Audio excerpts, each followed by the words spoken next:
All right, guys. I wasn't even planning on making this video today, but then I saw this article, and let's just say the FBI is acting like a guy who closes his laptop really fast when you walk into the room. You know the vibe. You know the vibe. So let's talk about the ICE shooting the media doesn't want you asking too many questions about. According to the New York Times, yes, that New York Times, the one that gets aroused every time the word federal is whispered, the FBI has now taken over the investigation into the shooting of Renee Good by an ICE agent. And by taken over, I mean locked the door, turned off the lights, and told Minnesota investigators to go wait in the car. Minnesota officials not allowed to see the evidence, not allowed to review the footage, not allowed to help investigate. But don't worry, guys. The same federal institutions that never make mistakes have assured us everything is totally fine. That's like your girlfriend saying, "No, you can't look at my phone. But if you loved me, you wouldn't even want to. Relax, babe. Why are you so insecure?"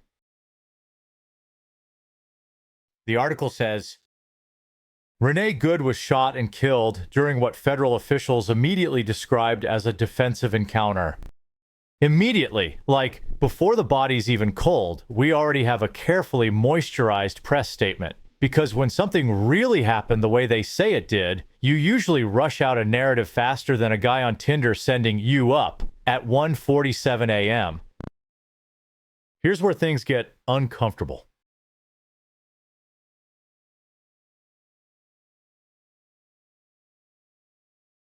Video footage reportedly contradicts the official federal story. Oh no! The footage didn't behave. It didn't stay where they told it to. It started showing angles, movement, context, and suddenly the FBI's like, actually, this is a very sensitive situation, and we'd prefer to handle it privately, which is bureaucrat speak for, please stop looking, we're trying to finish.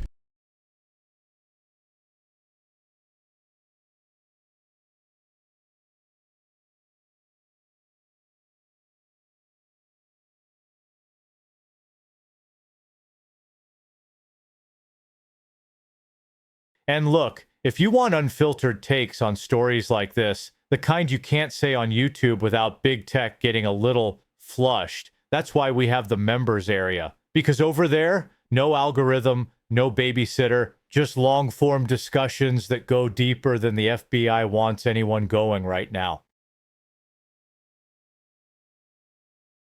State investigators have basically said, hey, this is our jurisdiction, and we'd like to know what happened. And the FBI said, no thanks, we've got this. Don't touch. Again, very normal behavior. Totally what innocent people do. Nothing gets me more in the mood to trust a government agency than when they whisper, just relax, we'll show you later.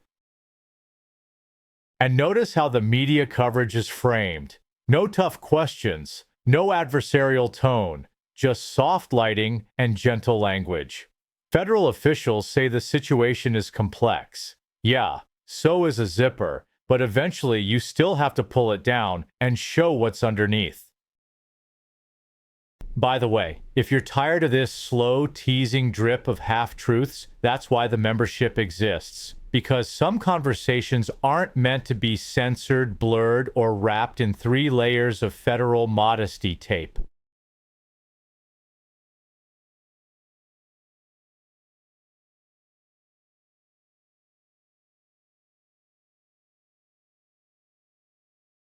Look, maybe everything happened exactly the way they say it did. Maybe the FBI is just protecting the integrity of the investigation, and maybe, just maybe, this is all one big coincidence. But when the feds lock the doors, hide the footage, rush the narrative, and tell everyone else to stop watching, people are gonna stare harder. That's human nature. You don't tell someone, don't look, unless you know exactly how tempting it is. Let me know what you think down below. Politely, of course. Like, comment, subscribe, and if you want the real discussion, you know where to find it.